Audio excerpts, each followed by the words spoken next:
Now, I have had multiple segment requests to talk about the Mets possibly pursuing Trevor Bauer, and I'm going to let people have that wish. So let's start with that segment, Trevor Bauer. Hell fucking in Spanish. No. Episode number 36 of the Mets Weekly Podcast, 60 minutes of brutal honesty. Intro, please.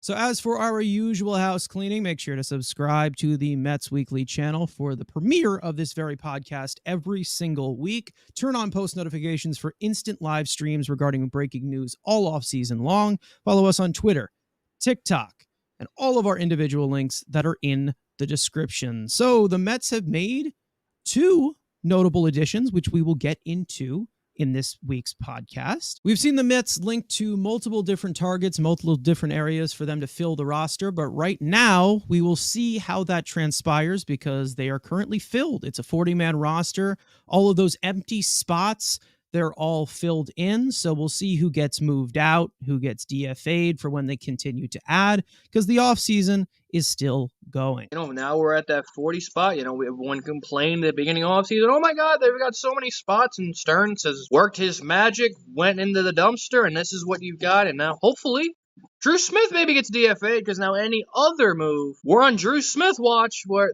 somebody's going to get DFA'd or just outright cut, so maybe that's a benefit of, hey, maybe we can continue to start shedding some of the guys in the past regime. But yeah, boring offseason as a fan, boring offseason as a content creator, but this is what they said. So we need to sit and enjoy our medicine at 74 fucking wins this year. I'm having fun. I don't know what you... Well, you like dog shit, so this is right up your alley. What happens when you hire a baseball nerd? What do you want me to say? It's perfect. What I'm curious about is that they should definitely add some more players.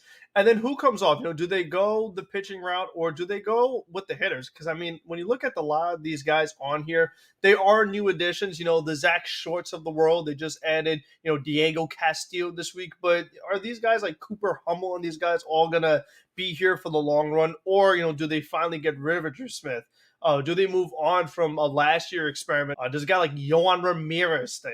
That's what I want to see, is because I feel like once the next group of guys comes in, you get a better feel of, where Stearns actually values everyone, because obviously not everyone on the 40-man roster is equal as far as value-wise. You kind of get to see, of all these different, names they don't really know, which ones they really are going to prioritize once it comes to adding some more players on a full 40-man roster. So yeah, as for the Mets this week, let's just jump right into it. And we all know that a few days ago, the Mets actually did make a major league signing outfielder Harrison Bader to a 1-year, $10.5 million contract. Throughout his major league career, Bader has been known to provide tools at a plus level as a premier defender at all three outfield positions, a plus base runner with elite speed, and one of the strongest outfield arms in baseball. Bader is now 29 years old and coming off a 2023 season spent with both the Yankees and the Reds, slashing .232, .274, .348 with 7 home runs and a 70 weighted runs created plus across 344 plate appearances and 98 games played. Although he struggled at the plate in 2023, Bader continued to excel at his all-time specialty, which is hitting left-handed pitching. With a career .823 OPS against the platoon, Bader posted a .936 OPS and a .153 weighted runs created plus versus left-handed pitching last season. With the addition of Bader, the expectation is that the Mets will use his high run prevention capability to ease off some of the center field workload for Brandon Nimmo, who going into his 30s has had injury concerns in the past, regardless of his ability to stay healthy over the course of the last few seasons. The Mets' variety of outfield options gets a bit deeper as Bader will be joining a depth chart of Brandon Nimmo, Starling Marte, Tyrone Taylor, DJ Stewart, and as well as minor league signings such as Trace Thompson. In addition to that, Bader will also be reuniting with his old college teammate Pete Alonso, where the duo played 2 years together at the University of Florida. So we knew that the Mets needed another outfielder. We had talked about it, going into the season. Right now, you really only had Nimmo and Marte as far as guys that you knew were going to be starters. You had to add someone.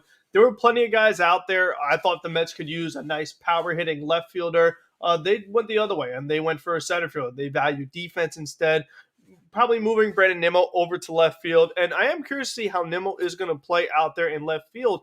And if he's going to continue that philosophy of playing deep, I wonder if maybe now he's in left field, if he'll maybe move up a little bit and see how that goes. And with how much he's improved in center field, you hope that he turns out to be an even better left fielder. I mean, that definitely would be good to see, have that quality defense, which obviously is very important to David Stearns. So they have that going for them.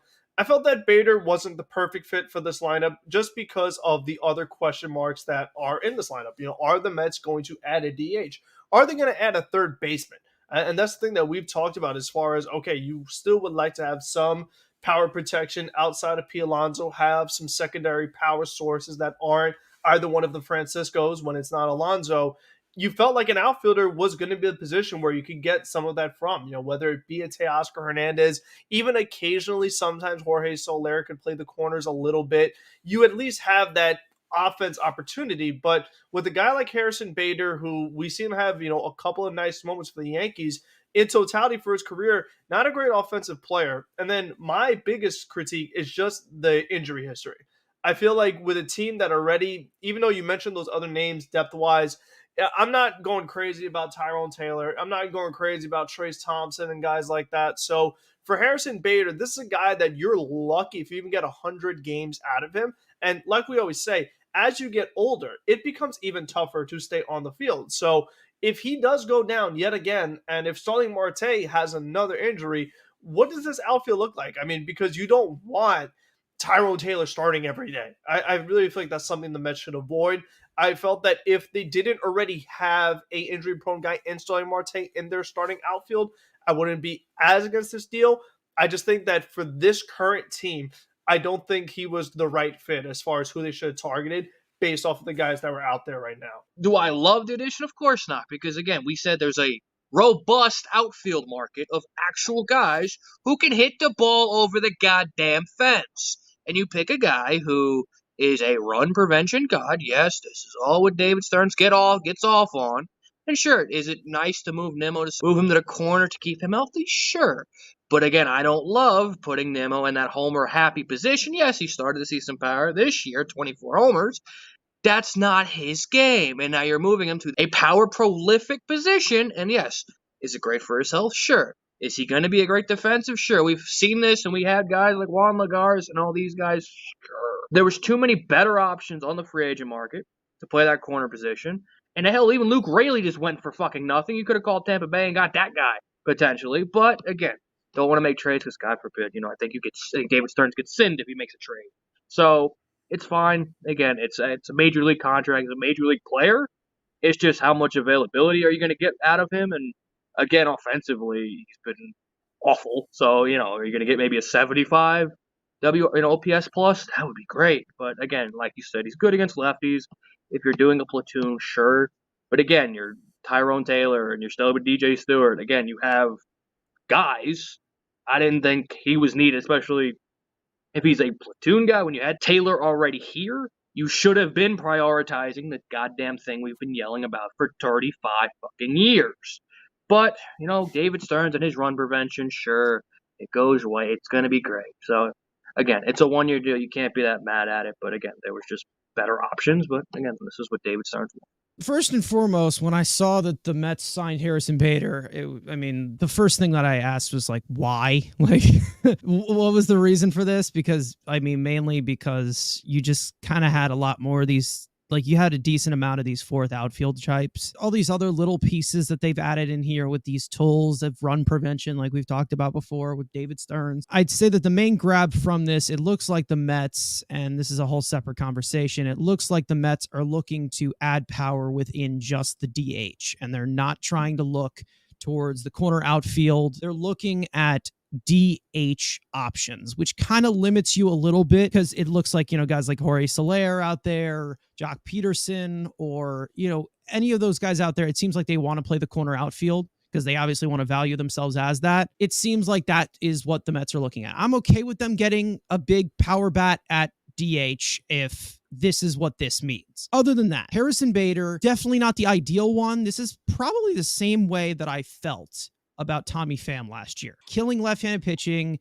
He had like a few different things that he did well, but it's like overall as an offensive player, he's not great, but he does do a little bit more than Tommy Pham. He's got more tools than Tommy Pham, but it's like that type of fourth outfielder guy who you expect to play a little bit more than he should. Tommy Pham turned out to be one of the best free agent signings that we had. I'm not going to relate the narrative to him being the best free agent signing that we had in Harrison Bader, but it's just not where I would have went. You didn't really see them connected to him that much. He makes the roster better. He does make this roster better. It does not make this roster more competitive. It makes it better, but it doesn't make it competitive. In that sense of what I mean, it's like the tools that he can provide, they're not what this team really does need. If he's in there, especially just to hit lefties, I'm okay with that. If he wants to play center field when we have a lefty, we've had the problem with lefties before. I'm okay with him being in the bottom third of the lineup. There still has to be, obviously, another infielder they bring in with the loss of Ronnie Mauricio, and they also need to address the DH position. Harrison Bader's fine, but again, that just can't be it.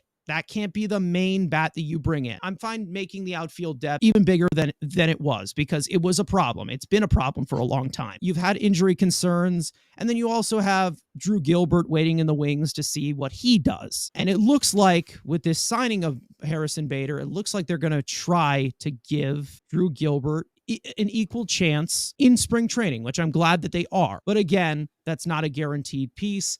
I would have liked to get a power corner outfielder out of this instead of somebody like Harrison Bader. But if they want to address that in the DH in a position that has been so awful for the Mets since it was implemented, I'm fine with that. It's just not the direction I would have gone in. I think it's just a matter of, like you said, the fit. Like if you already had the good DH and you already had like a big time power hitting third baseman as well, and you had, let's say, a team that was kind of constructed like the Phillies, where you have a lot of great bats, but, watching those guys play the outfield is not exactly the most aesthetically pleasing thing to watch. Then a guy like Harrison Bader fits a little better. But I feel like the Mets kind of have the opposite problem right now, where it's like, okay, well, they don't really have a lot of great bats. So it's like, okay, we already had a quality defensive center fielder. So, like, yes, we improved that, but we still had other things that need to be improved more, like you said. I am glad that they looked at this, though, probably with the eyes of we're not going to completely invest into the stretch that DJ Stewart had. And I think that DJ Stewart was good when he was called up. And I think that he's a solid bat that could maybe come off the bench in a pinch. But again, he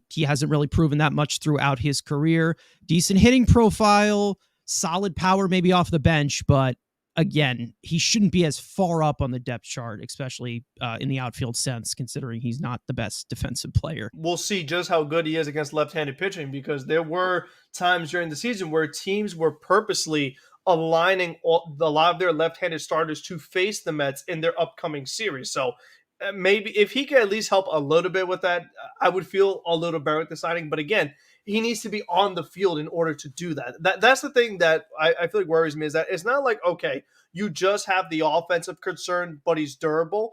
It's like the fact that he has both of those things going against him.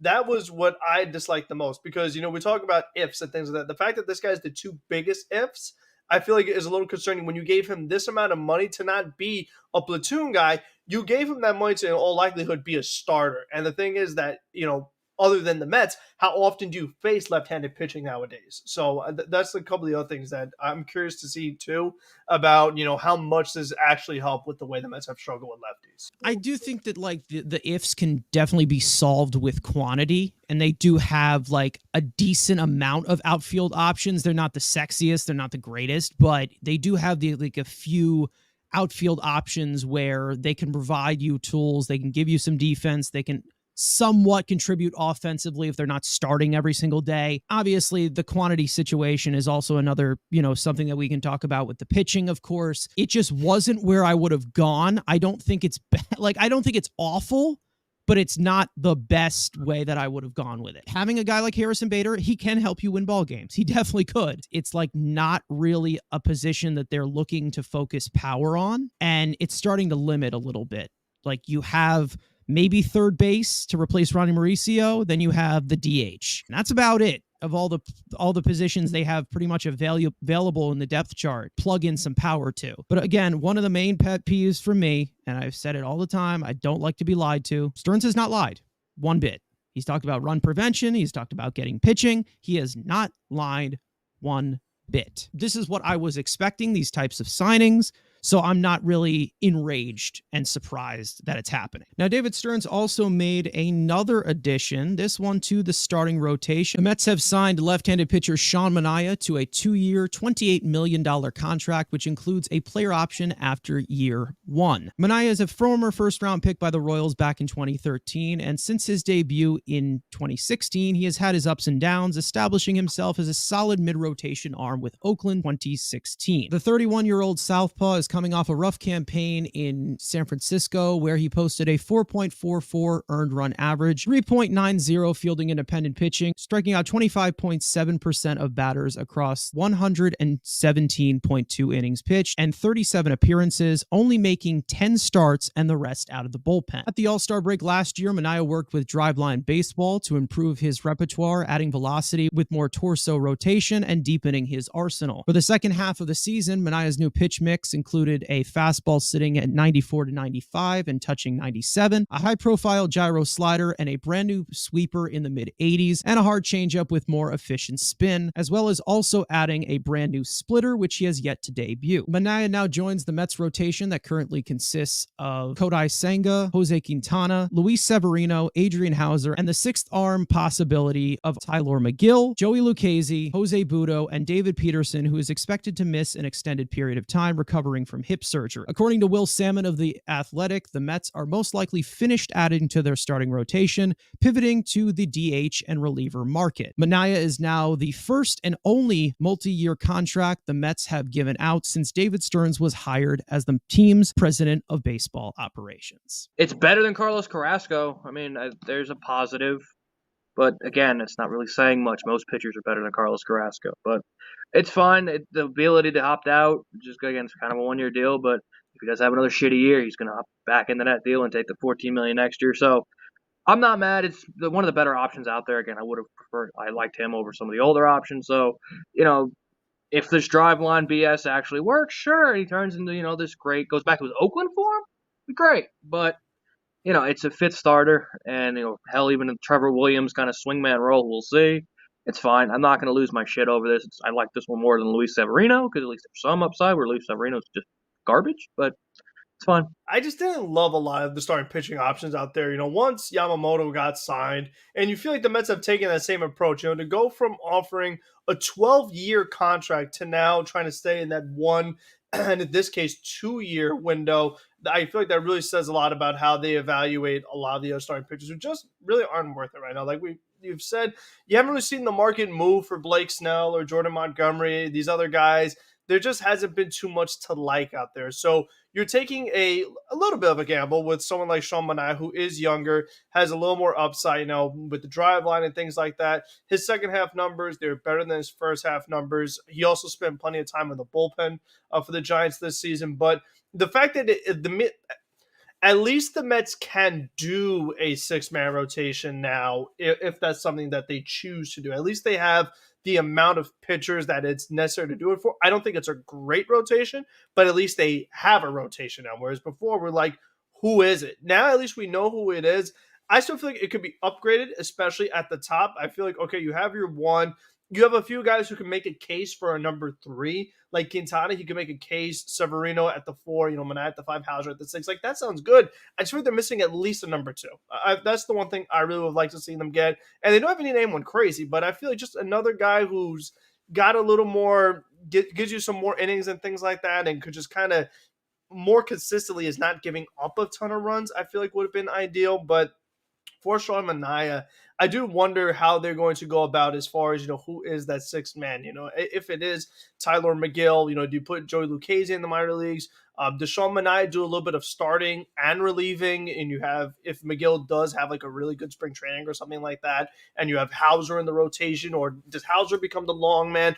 I just like that it gave them options now. It gave them a little more depth to where it's not like, okay, well, now so-and-so has to be our fifth starter. They now have the opportunity where it's like, okay, this guy can go to the minors, that guy can go to the bullpen, and then this guy can be in the rotation. You kind of play it and see how it goes. See if there's guys who all of a sudden on a hot streak or guys who are struggling, and you can kind of change things up. You kind of switch up the matchups a little bit, having a second lefty in the rotation. So again, the Mets can kind of utilize that as well. You see some teams try to have all their lefties face the Mets. Well, now they have an opportunity to do that to other teams having two left-handers in the rotation. So, again, like Andrew, I hope the driveline stuff does work. The fact that the velo was up, we'll see if going from bullpen to starting rotation, it might be a little harder to maintain that velocity.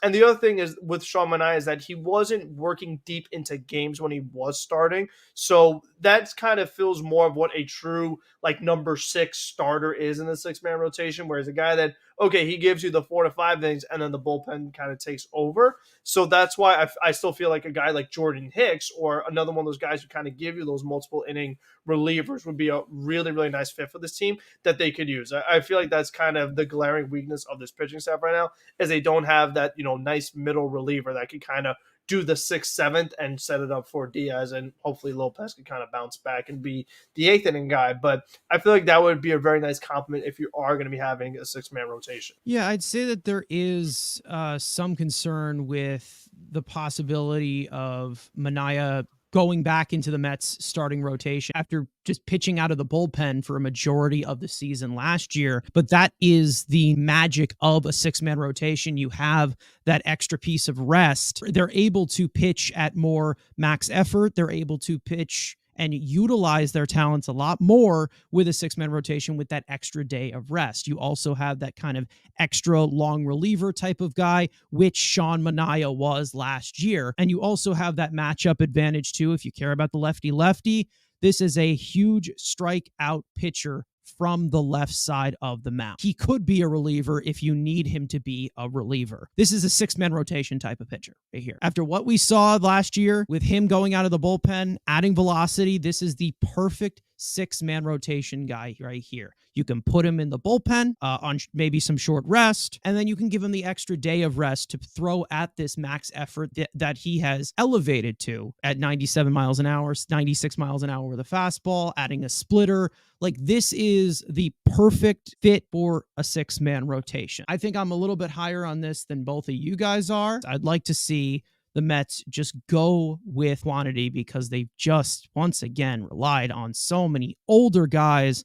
to do such a bigger workload. Now you have the workload spread out a little bit with a possibility of a 6-man rotation. I do agree with Frank that the Mets really do need to try and get a 2. I would try to do that, even though we've seen Severino be a 2 before. We've seen Manaea pitch like a 2 before. We've seen all these guys do that, but there is a little bit of doubt in consistency. I think that if you maximize the effort, if you maximize the talent and the tools that he applies, you can get 150 innings from Sean Manaea. I'd like that the guy could at least get through it because that was my concern with Severino was the health thing. So if Sean Manaea, even if it's not great, just the fact to be able to make the starts, and we've seen all the injuries McGill has had as well, that's obviously really important. And then finally, Quintana again. It was a freak thing, but he did miss some time.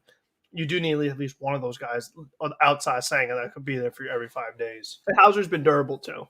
Yeah, durable as well. Yeah, he gives you a lot of innings as well. And that's the thing about a 6-man rotation. You piece together a lot of different situations and it all just works a lot more fluid than a 5-man rotation. That's just kind of just how it needs to be because of the injuries that you see.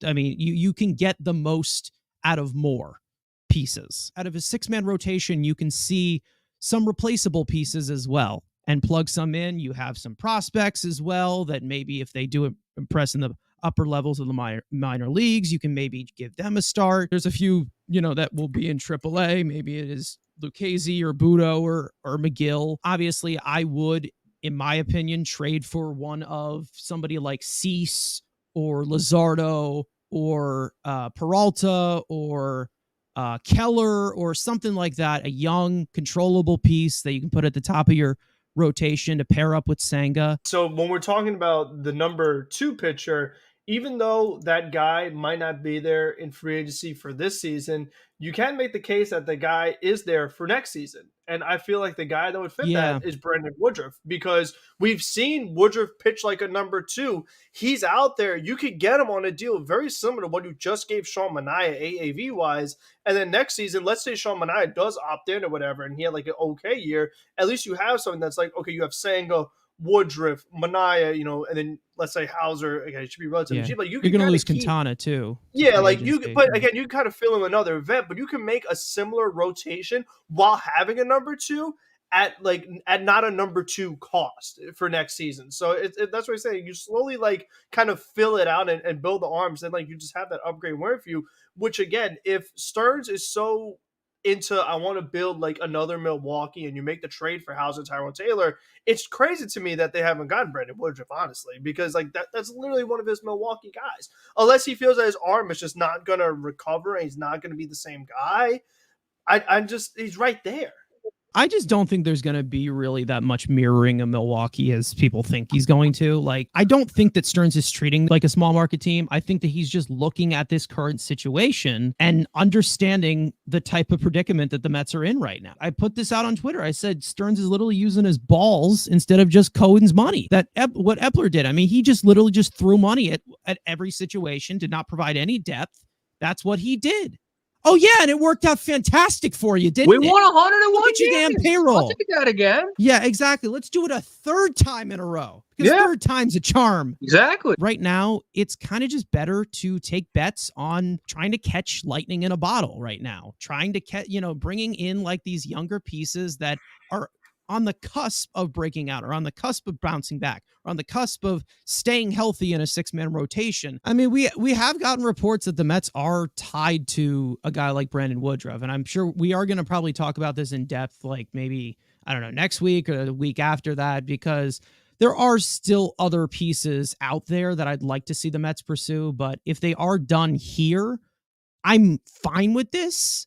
But again, it just has to be more of a system than like you're bringing in like these pieces of known names. I mean, you can't just sign names to sign names. Like, you just can't do that. One other thing to look at is that, throughout this whole off season, the Mets, with them taking this short-term approach with these one-year contracts, they've kind of built an out for if they want to kind of move on from some of these veterans at the trade deadline, if other teams are contenders and want to build for it. But on the flip side, right now we haven't fully heard Corbin Burns being available, or we haven't really heard too much of Shane Bieber being available. If the Mets play halfway decent, I wonder if they would consider the trade at the trade deadline to get a starting pitcher, to actually get a number two and get you a Freddie Peralta or somebody like that. And then all of a sudden you have that complete rotation actually going into the postseason. Because what I feel is that this rotation, it could get you through a season. I don't feel great about it in the postseason. I feel like they still need that number two that, because it just makes it really hard to win a series, especially even with the lineup that they have. They can't, this lineup cannot bail out the current rotation that they have. While it's okay rotation, it's not playoff count. Yeah, I think that what they're doing is they're just thinking about taking it just like this day by day thing of just trying to get through a season with healthy starters. If you get a good amount of innings from six guys, like, it will be fine. But again, like, going into the postseason, if they are competitive, I think that they are going to look at the pitching market to get a legit number two to put behind Kodai Senga in that rotation, obviously. Hopefully you also see Severino or Manaea somehow stick and you get a good 1, 2, 3 after that trade deadline. You also have this scenario where the Mets, maybe they're not good and they're not competing. You have some of these short-term contracts, and you can trade them off at the deadline. And then you also can see call up some of your prospects when you're out of the race and see what you got with them. They just want to keep it all flexible for now while they evaluate all the talent they have throughout the organization. And I'm fine with that. I'm fine with them doing that. If they want to put an actual process in place instead of stitching together crap every single year and throwing money at anything that breathes, I'm fine with it. Speaking of the trade market, let's talk about it, but not in the way that you think. A few days ago, Mike Puma of the New York Post reported that the Mets have indicated to team they are open to trading catcher Omar Narvaez. Behind breakout star catcher Francisco Alvarez, Narvaez is reportedly welcoming a chance to play somewhere with semi-regularity. Regarding a trade involving Narvaez, the Mets also have Tomas Nido making $2.1 million for the 2024 season after the Mets bought out his last 2 years of arbitration last year. Narvaez will be owed $7 million in 2024 after exercising his player option that was included in his 2-year, $15 million contract that he signed last offseason. Unless you're eating a lot of money and you're eating all that money, there ain't going to be a lot. Oh my God, a line for Omar Narvaez. Maybe the Yankees, again, but Austin Wells kind of has that competition, so it takes the Yankees out. Seattle, maybe. They lost Tom Murphy, maybe. But again, you have to eat every single dime of that deal for them to even think about it. White Sox, but again, like all the bad teams you can think of. Colorado, like at least they released Elias Diaz. They don't really have a catcher, so that's another team that could make a little bit of sense. This is, again, with a bad player on a bad contract. Yes, the Mets could eat all the money, sure. It's just a weird fit. I mean, again, you look at some bad teams.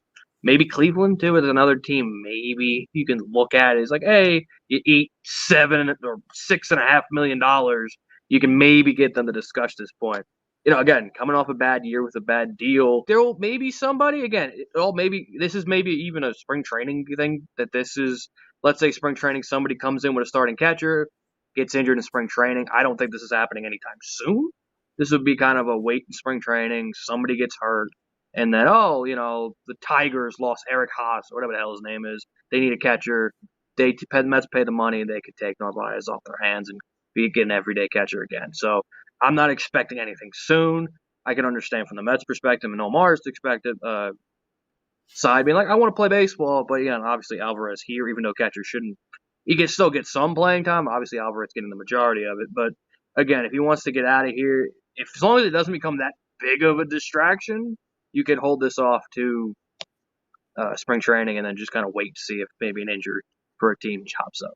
This was one of my main problems with it being a 2-year deal. Was I felt that, even if they did want to give Alvarez the 1 year, I really didn't think he would need 2 years. So now you're basically stuck with Omar Narvaez getting overpaid for a second season. And you're like, oh, well, now we have this thing that we don't really need that we could try to go elsewhere. And for the Mets, I do wonder what kind of approach they would take. Are they going to take the approach of, okay, maybe we'll pay most of the contract so that we can get maybe a major league reliever or someone like that? Or would they kind of go more of the route of, let's take some prospects, some lower level prospects with high upside that have some kind of tool that we really like? So that's what I wonder what they would do. For me, if there's any way they can kind of a win-win deal where they have an arm that another team has that give you that reliever. I was talking about that bridge guy that gives you a couple innings. If you can get that for Omar Narvaez, I think that would be a win-win for both teams involved. But if not, anytime you get some more arms and just young talent into the organization, you do it. But like Andrew said, I don't think it's something that a lot of teams are going to be clamoring for. As far as the contenders, you don't see them, really looking for a catcher right now. So I think that's the other big thing to keep in mind is that those teams that are aggressive, they kind of have the catchers that they want. So they're not going to be like, oh my gosh, we got to make the trade for Narvaez. But listen, I hope the Mets could get it done because I just feel like it's a waste of $10 million. If you get an asset that is more useful for your team right now, then that's something they really should be going for. I was actually pretty surprised, to be honest, because there seemed to be quite a connection between Stearns and Narvaez because he was like the catcher for a decent amount of time there in Milwaukee. But I understand the reason as to why Narvaez would want to play elsewhere because, he's going to be up for another contract and he obviously would want to play it out. He's in his 30s. And, I think that, Tomas Nido, it's probably just comes out of a respect from pitchers who just prefer Tomas Nido. Like they like him a lot. And Narvaez has just not really had much playing time. I think that Narvaez has served his purpose as a mentor for a guy like Francisco Alvarez, who is still very, very young. They needed to bring in somebody else to obviously show him the reins with that. You just never know with prospects. It's either they struggle or they don't struggle. I don't think that there's going to be much of a hassle to get him out of here as compared to it was with James McCann. Because again, this is just 1 year. that you have him. Like, it's just 1 year of control. James McCann was making, it was like 2 years of control, and he was making $10 million a year. So I don't think that it's really hard to move. Obviously, I think that the Mets will probably have to cover a decent amount of it. They probably would have to dumb it down to league minimum for everybody else. Again, you're paying James McCann as well to fuck off this year, and you're paying like what is another $7 million to that those retained salaries. Maybe they attach something else with him. Maybe Drew Smith. But you can just attach something to him to make it a little bit more appealing. Look at, again, it's a backup catcher, so I don't really care. Backup catchers are really, these days, are not really good players. I think that Narvaez and Nito, it's pretty much like the same, to be honest. I don't understand why you're being so hard on Narvaez, Frank. I mean, he's a former All-Star. Yeah, but not when you have Francisco Alvarez. That was my thing, is that Alvarez is better. So he didn't play at all. Alvarez didn't play at all in the major leagues. He struggled in the major league. Yeah, in a week. They gave him a week, and they said, okay, we need another catcher. Yeah, exactly. He didn't prove himself yet, so they had to bring in somebody. But you're okay with giving 4 years to James McCann. Alvarez was far from being ready. Meanwhile, Alvarez was ready when they got Narvaez. Drive a hot bargain. All right. As for more about the Mets outfield, Starling Marte finally returned to action this week playing Dominican winter baseball. After undergoing groin surgery in late 2022, Marte struggled mightily in 2023 to produce and also, as well, stay on the field, posting just a .625 OPS across 341 plate appearances and 86 games played. So far in Winter League, Marte is 3 for 6 with 2 singles, a double, 2 walks, and has played just 5 innings in right field after starting the first game at DH. The amount of playing time in right field is yet to be determined in winter ball for Marte as he continues to get closer to 100%. Going into a 35-year-old season, Marte is still on the Mets books through the 2025 season and will be owed $19.5 million for the next 2 years. As it currently stands, Starling Marte is expected to be the Mets starting right fielder on 2024 opening day on March 28th. He's a guy that we've been talking about a lot. Our concerns, is he going to be healthy and things like that. I just like that he is able to play baseball. He's able to actually be on a baseball field, because that's literally the number one question with him. However, I think that following the injury that Ronnie Mauricio suffered in Winter League ball, I was a little surprised that your most injury-prone player would also be playing in Dominican winter ball. I feel like that's a little bit of a risk, and I hope that Starling Marte doesn't overdo it while he's there. I hope he kind of just gets his rhythm when it comes to being at the plate, swinging, just getting his timing going. And other than that, take it easy on the base paths, even in the outfield. Take it easy. No, don't die for anything unnecessary. You just don't do anything that would really, especially if you have lower body injuries. Do not do anything that would compromise it further or damage it further. So I really do want to make sure. I hope that the Mets kind of make sure that they really just are taking it easy with him and just making sure that come spring training, at least his bat is ready to go. Because other than that, it's just not worth testing anything else. You don't want to see him get hurt in playing baseball when it's not with the Mets. I feel like to lose 2 guys like that would just be really silly. So I just hope that he's just playing it smart right now. He needs reps, so he was gonna play somewhere. If it was Dominican Republic, Puerto Rico, Mexico, there's so many international winter ball leagues. He was gonna have to play because he played 3 games. It felt like, obviously he gets hurt with the groin because he's got a bad pain issue, and then we see him dancing in the club, which we will not talk about. But my expectations are, like I said, kind of in the insert clip here. Kind of like I said in the Baiters segment, I'm not expecting much. Again, I'm expecting the bare minimum from a guy who has always been hurt throughout when he was in his prime. And even as he's aged, he's still always getting hurt. So I'm expecting less than 81 games. If he gives me any quality, sure. But again, that's why I was so you need to go get a guy who can play the corner, because he's not dependable. He's not smart, tough, dependable ball player. He's not. He's always, even in his prime, he wasn't that. But if we can get him to 70% of what he was in 2021, when his team was good, 22, they win the playoffs, if we can get that guy, 70% of that guy, hell, even if you just stick him in the 9-hole, that's for more production that you've had from last year. So, but am I expecting anything from him? No. That's why, again, I wanted them to be a little more, let's get a couple of major league quality outfielders, which technically they did, but I was looking for higher quality. But, if it's kind of it's a coin flip of what you get. I'm not expecting, prime Marte, but again, I'm also not expecting him to be on the field and just, all right, whatever you get from him is kind of an excess, and you still have another $20 million next year attached to his name. You're wrong about the 9-hole thing because that's where Alvarez was batting. So they did get a lot of production from there. Oh, But God. I understand what you're saying. He's fucking. We have way too many 9-hole hitters here. Okay? Yes. It's true. I mean, Carson actually talked about that before we started. Does Bader bat ninth? Does Beatty bat ninth? Does Marte bat ninth? Or do they stick Alvarez Does there Jeff again? McNeil hit ninth? There's just too many Yeah, guys. you could, though. I mean, they actually, it's weird. They actually do have way too many guys that could bat ninth. Isn't it crazy? They had so many goddamn leadoff hitters 2 years ago. Now they have all these 9-hole hitters. Best case scenario, they're leadoff hitters. Worst case scenario, they're 9-hole hitters. When I look at starting Marte right now, you just hope you get the best out of it because, again, we talked about the back end of this contract, and it's already been a concern in the second year after having this core groin surgery that he had after the 2022 season where he was really good. He was banged up towards the end of the season as well, and it kind of just all fell apart since then.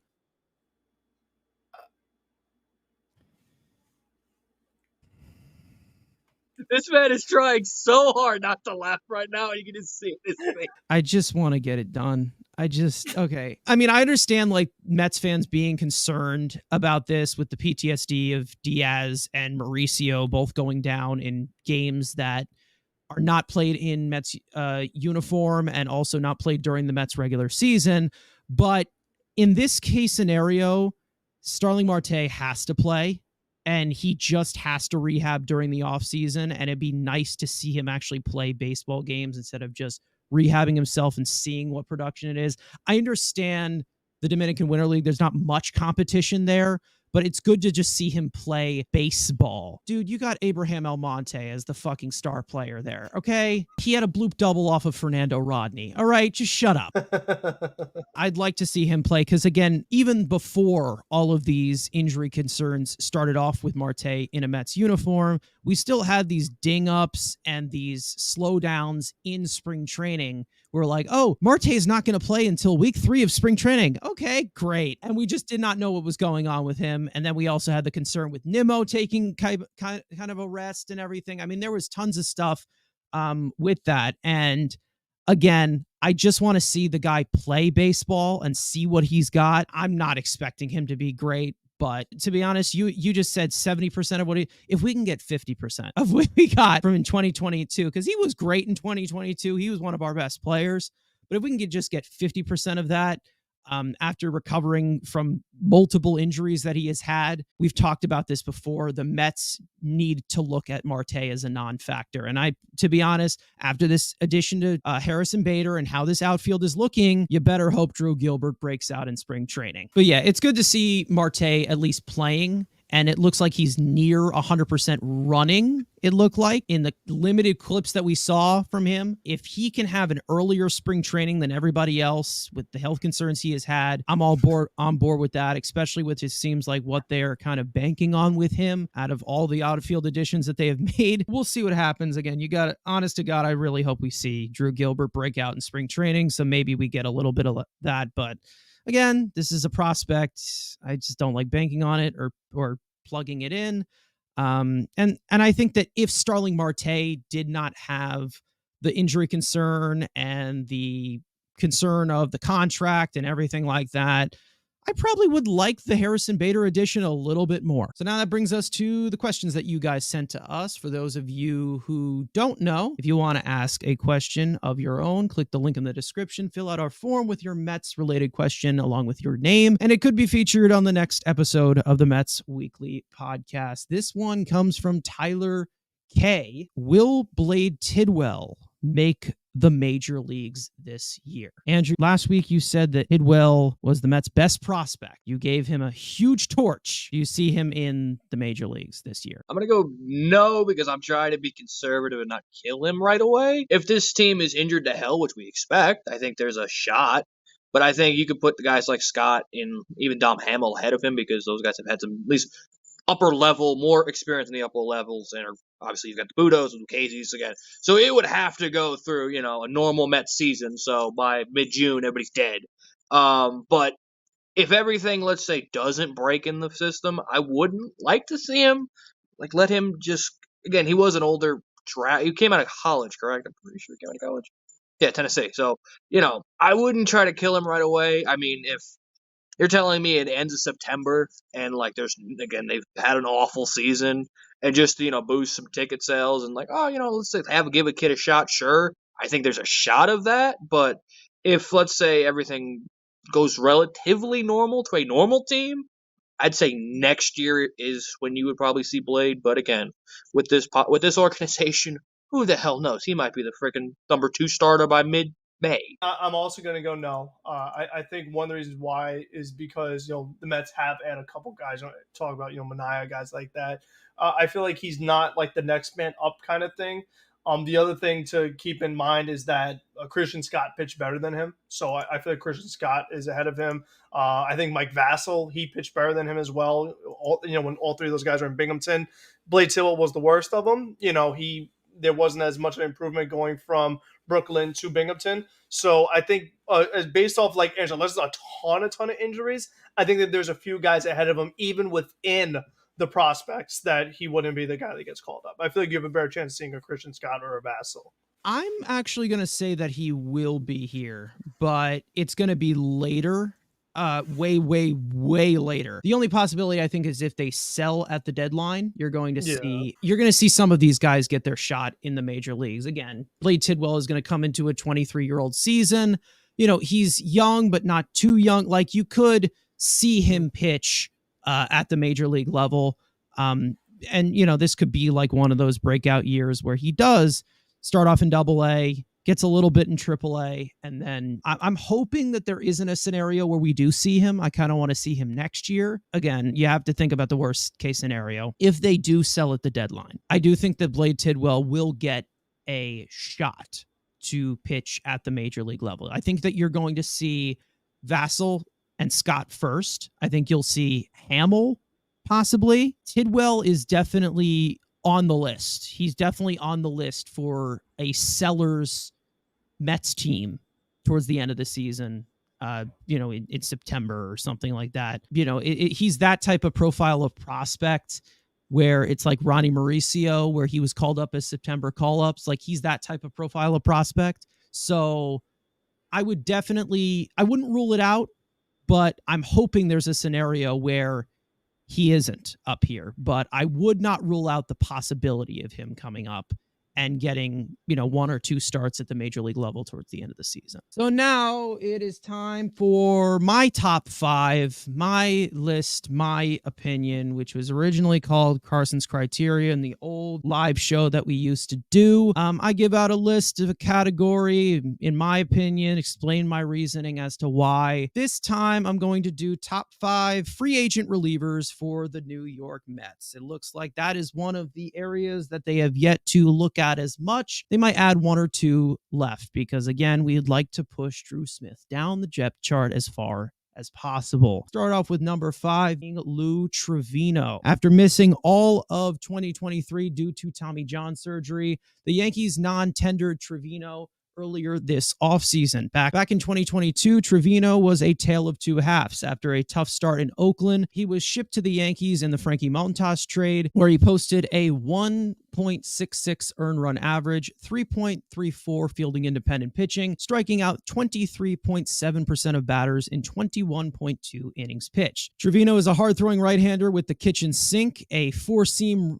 /running sinker combo, both in the high 90s, a super sweeping slider, a hard gyro style cutter, a screwball-like changeup, and a strong sweeping curveball in the high 70s. With high leverage strikeout stuff, Trivino does have the occasional control issues, but commands the zone fairly well, inducing ground balls at a high rate, and also as a great barrel suppressor. Returning from injury, Trivino would probably be a perfect one-year deal as he enters the typical reliever prime at age 32. Number Number 4, Ryan Stanek. Since finding an ideal home in Houston, Stanek has emerged as one of the most underrated relievers in all of baseball. In the last 3 seasons, Stanek has posted a 2.90 earned run average, a 3.91 fielding independent pitching, striking out 27% of batters across 173.2 innings pitched with the Astros. Best way to describe this guy is pure gas, no brakes. A 4-seam fastball that sits at 97 to 98 and touches 100, a hard gyro slider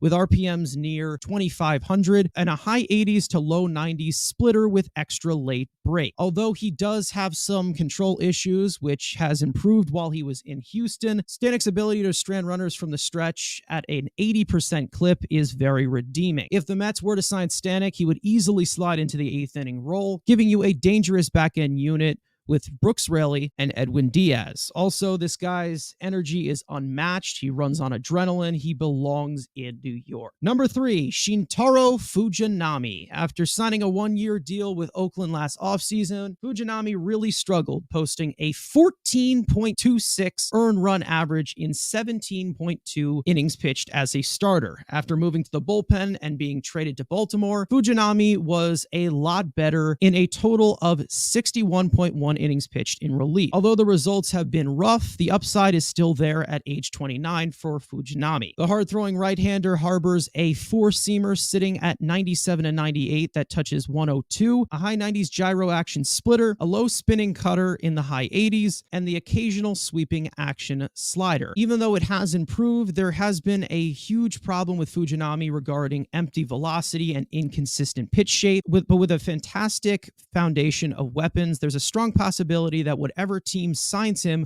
could unlock a massive amount of potential depending on the situation. I see a situation where the Mets could sign the struggling Fujinami to a split contract, which prorates salary and service time in the minor and major leagues. It's a project for sure, but definitely the type of tools and upside that David Stearns would be looking for. Number 2, Yariel Rodriguez. One of my personal favorites on the entire free agent market. Rodriguez is an international free agent out of Cuba. He's 26 years old and was featured in the 2023 World Baseball Classic for Team Cuba, where he dominated in that sense and also posted a 1.15 earned run average in Japan out of the bullpen. Yariel is a 2-pitch arm with a high profile, featuring a big 4-seam that touches 98 miles an hour and a hard-cutting slider with RPMs in the 2900s. As young as he is, Rodriguez could require a 3 to 4 year deal, and even though we haven't seen the Mets in his market, I just had to mention it. Although he has not been talked about much among top relievers on the market, I can almost assure you that in a couple years, Rodriguez will be one of the best relievers in all of baseball. It may be a pipe dream at this point, but I would pull the trigger if I'm the Mets. Number 1, Robert Stevenson. On the verge of a breakout as a formerly highly touted prospect, Stevenson has some of the highest upside of any free agent reliever on the market. After struggling in Pittsburgh this year, Tampa scooped Stevenson up and he broke out completely, posting a 2.35 earned run average, a 2.45 fielding independent pitching, striking out 42.9% of batters across 38.1 innings pitched. Stevenson is a 4-pitch reliever with a late rising fastball in the upper 90s that can touch 99 miles an hour, and an explosive mid-90s slider with RPMs hovering around 3,000, a primary gyro-shaped cutter with extra spin, and the occasional high 80s splitter changeup hybrid pitch. He's got above average control and serviceable command that allows him to manage contact fairly well, paired with his explosive strikeout stuff. Stevenson is going to be one of the hottest relievers on the market, but out of a select few, he is one that I would be willing to give a multi-year deal to solidify the back end of the Mets bullpen. At age 30, he has showcased his outstanding talent in the past, and there's definitely way more to come going forward. So there's my top 5 relievers that the Mets should go after. The best fits, tear it apart. Go ahead. We're blind as we always are with these top 5. So as soon as you said it, I jotted down 4. I couldn't even get 5 because you kind of said the 5th guy at the 5 spot. You left 2 obvious names for me out. Let's start with the sexier name. That was Jordan Hicks, not on this list. I love Robert Stevenson again. I love that. Yariel Rodriguez, sure. I mean, I'm fine with that, but the fact that you would have Trevino higher than Hicks, that's some explaining to do because you got a younger guy with Mr. Stuff. All you care about is your stuff. Oh, you never stop talking about stuff, and this guy would probably the nastiest stuff in the league with 107-mile-an-hour cutter sinker bullshit that he throws. That and then for me, obviously, just because it's again the second lefty doesn't matter, but again, Jake Diekman, another one of these guys, just on a 1 year cheap deal, kind of Jorge Lopez cheap ass 1 year deal. To have that second lefty again, we've yelled about it for about 97 years, but that's kind of again what Stanek and Stevenson were two guys I loved. It was in the video. Rodriguez is a guy I kind of forget. We forget about like we saw they were interested in that first workout, they were there, and then we haven't really heard anything from anybody about him. So, I mean, like you said, he's a two-pitch guy. I'd be fine with it. But again, just the obvious exception just being, how the hell is Jordan Hicks not on this list? That's just kind of the only, like, that's just kind of fucking stupid. That's sexy. You're just leaving him off. I think Jordan Hicks gets a 4-year deal. That's why I have him off here. You want that back half? And I don't think the Mets are going to willing to do that. I mean, they are kind of pushy. That is. It's more of a realistic situation of you plug these guys into their bullpen. And like it probably would help them in the best way. Yeah, I feel like Trevino is definitely a Stearns Hefner guy with the kind of stuff that he throws. I feel like I could see it. Like it makes a lot of sense. So him, I definitely think fits. Stanek, I mean, who would say no to that? He's been solid these past few years, even on multiple different teams. So you definitely take that. Like you mentioned with Fujinami, he got off to a really bad start last season. I would be scared to take that risk, just hoping that like, we saw in Baltimore the real deal. I feel like there are other guys who are like slightly safer bets, like a Stanek, like a Stevenson. Like I said, obviously I'd love Hicks, but Mets have been reluctant for the multi-year deals. I would say Rodriguez is definitely the most interesting one, only because, we just haven't heard anything about him. I feel like that's the one that really is like the X factor here, because that would be a guy, I think, based off of like the way the Mets have approached this offseason of taking these flyers with potential high upside. I could see the Mets signing a Rodriguez before I could see them signing like a guy who's near 40 years old. It's just something like that. You know what I mean? I feel like that's the kind of approach that they've been taking the whole offseason. I'm surprised knowing that you didn't have Hector Neris on this list, because you've talked about him a lot. So I was expecting to see him. I don't maybe take Fujinami out and put like Neris in there or something like that. Another lefty that, Carson, you've mentioned before, Amir Garrett. He's another guy that's still out there, younger than Diekman. Has the toughness that we like, has that dog, all those fun things. The reliever market isn't crazy. I mean, they're not going to get Josh Hader. And obviously Liam Hendricks has the, surgery and things like that. So I think based off of the options that are available, these are most of the guys that you should see on that list.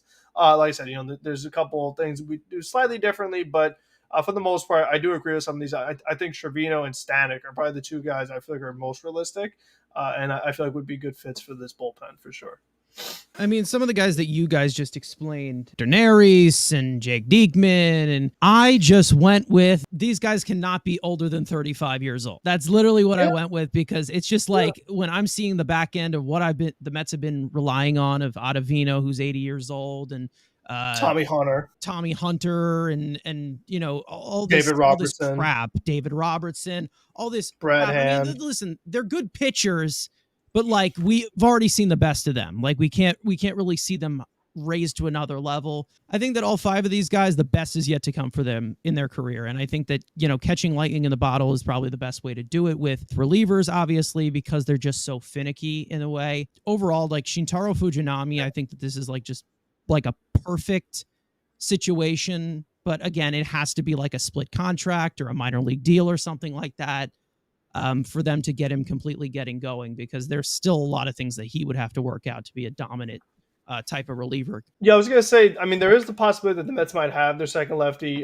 If Lucchesi has a great spring training, he could technically be a long man. Or if Sean Manaea is going to spend some time, bullpen and starter, he also could be their second of course. lefty. That's another thing I put in thought. I made this list after they signed Manaea. I would love to go with Yariel Rodriguez, but I think that he's going to command a big deal. I mean, I would not be opposed to getting somebody like Jordan Hicks, but in terms of the reliever market, I think that he's obviously going to go after Hader. Like he's going to go after whenever Hader goes. But I think that, Jordan Hicks, he's going to go, I think he might get a 4-year deal and he'd want to be the closer. I think that he's marketing himself a little bit higher than just like, I have this upside and I could be good.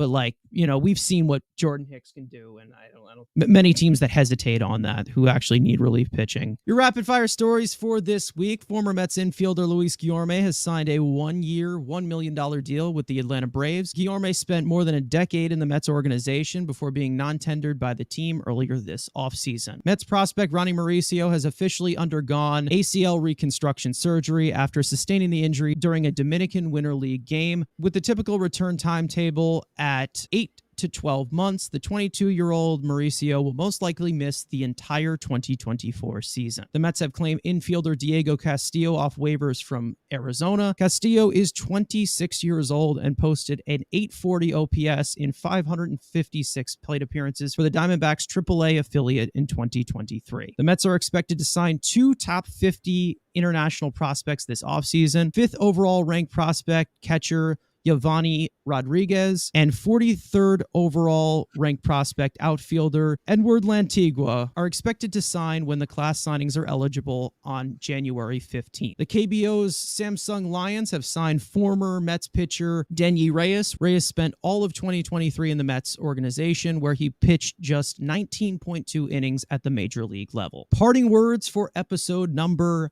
36.